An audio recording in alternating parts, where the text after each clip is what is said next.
¿Y tú sabías que en el Vaticano, en las imágenes de los santos de la Kievska Rus, está el símbolo del escudo de Ucrania? Justamente en el lugar donde está el confesionario, donde no puede asistir cualquier persona y no siempre, ya que esta imagen recién la mostraron al público en 1989 en el Vaticano. Es la imagen del Knas Volodymyr, que es el Knas de Ucrania, de Kiev. Y como pueden ver en un circulito ahí se puede apreciar claramente el símbolo de Ucrania, que desde los tiempos de Kievska Rus hasta los tiempos actuales existe en Ucrania, como el símbolo de una profunda y larga historia y muy antigua historia de Ucrania que se plasma no solamente en los escritos antiguos, donde se puede encontrar ya el nombre de Ucrania, sino también podemos ver la representación de la nacionalidad, la identidad ucraniana, en la simbología que también lleva el mismo Vaticano. Hay que resaltar que es el único símbolo y el único escudo de un país determinado que lleva el Vaticano. Volodymyr con su esposa Olga fueron reconocidos como santos, tanto en la Iglesia Católica como posteriormente en la Iglesia Ortodoxa, ya que los reconocen como santos en 1054, antes de que en Ucrania empezó la división entre dos iglesias, católica y ortodoxa, ya que el Kiev, que es Ucrania, fue bautizado bajo la religión católica desde sus inicios y posteriormente empezó a integrarse también en la Iglesia Ortodoxa. Hasta los tiempos de hoy, en el año 2025, todavía existen ambas iglesias. Entre ambas iglesias prevalece la Iglesia Católica en Ucrania. Pero estos detalles vamos a conocer en otro video. El pintor de este cuadro del santo Volodymyr de Ucrania, de Kiev, de Rus, fue un pintor italiano, Ugo Mazzei. Hay que tomar en cuenta que la simbología del escudo de Ucrania sí nace desde Kievska Rus, como lo podemos ver claramente también en esta imagen comparativa. Del lado izquierdo se aprecia el símbolo del escudo que también vieron en la imagen del santo Volodymyr de Kiev, que también existía este mismo símbolo en las monedas ucranianas desde hace muchos siglos atrás, hablando desde el siglo X. Hasta la actualidad esto sigue siendo el escudo de Ucrania, al igual que los colores en la bandera, que también se representan en la misma imagen del santo Volodymyr como una representación de identidad de Kiev, Ucrania, en los tiempos de Kievska Rus. Mientras tanto, si vamos a comparar los elementos y la identidad de aquellos entonces de Rusia, hasta el día de hoy, Rusia adaptó la simbología, al igual que cuando empezó la creación de Rusia.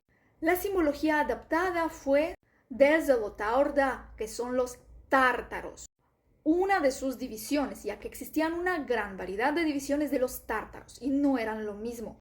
Si se fijan, ese es el mismo símbolo de Zolotá Orda, que en aquellos entonces se identificaban como saqueadores e invasores de muchas de las naciones que existían en aquellos entonces. Obviamente tenían otras divisiones gubernamentales. Hasta el día de hoy, Rusia lleva la misma simbología. Eso se puede percibir al igual en las monedas antiguas. Todo se aprecia del lado derecho y esas monedas fueron encontrados en el territorio de Rusia. Adicionalmente, los colores de la bandera que también provienen desde Zolotá Orda, que son los tártaros, que fueron manejados por Han Janibeka.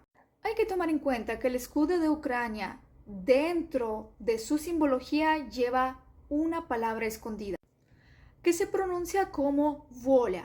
El significado de esta palabra no existe en español, pero podemos mezclar dos términos para poder llegar al significado más idóneo de esta palabra en ucraniano. Es la palabra voluntad y la libertad. Es un significado muy profundo que lleva desde hace muchos siglos, ya que trata de esta fortaleza de nuestra voluntad, de nuestro espíritu, de nuestro amor por nuestra tierra y la identidad. y sobre todo la libertad de su gente y su tierra.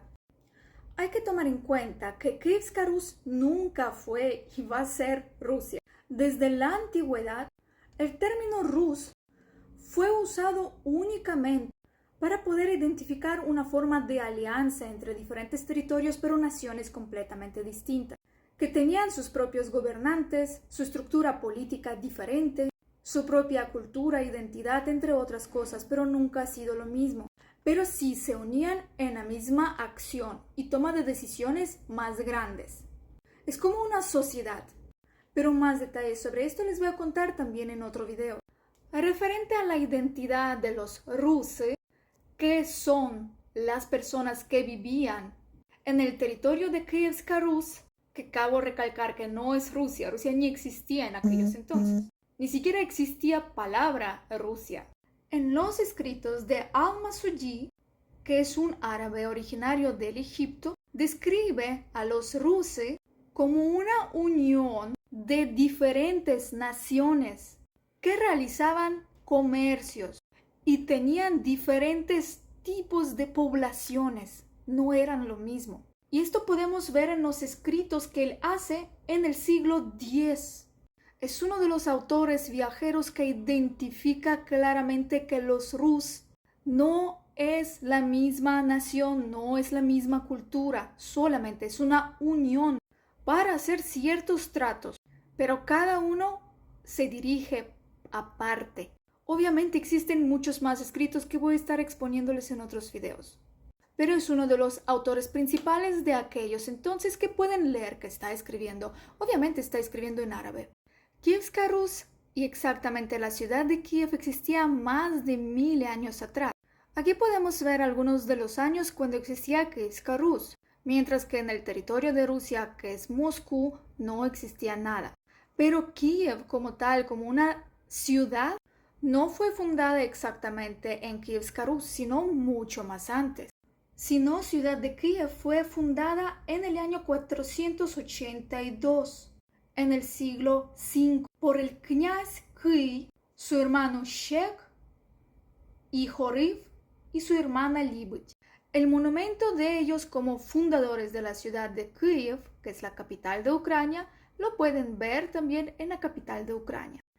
Ellos son originarios de los pueblos que estaban ubicados en el río Dnipro, que es el río principal, el más importante de Ucrania. Todo eso también podemos leer en uno de los libros sobre los inicios de Rus. Aquí pueden ver la portada del libro. Gracias justamente al nombre de Kirill, que es el fundador de la ciudad de Kiev de Ucrania, proviene el nombre de Kiev, la capital de Ucrania. Estos son algunos de los elementos históricos que nos pueden ayudar a entender un poquito más clara la historia de lo que es Ucrania y que Ucrania realmente es una nación muy antigua, que tiene mucha historia, arqueología, cultura, tradición, que persiste hasta la actualidad. Y aún vamos a seguir observando varios de los detalles y las evidencias de la identidad ucraniana y su antigüedad, basándose en diferentes escritos, piezas arqueológicas, tradiciones, entre muchos detalles interesantes más. No te olvides suscribirte a mi canal tanto en YouTube como en TikTok para conocer muchos detalles interesantes sobre diferentes temas, no solamente referente a la historia.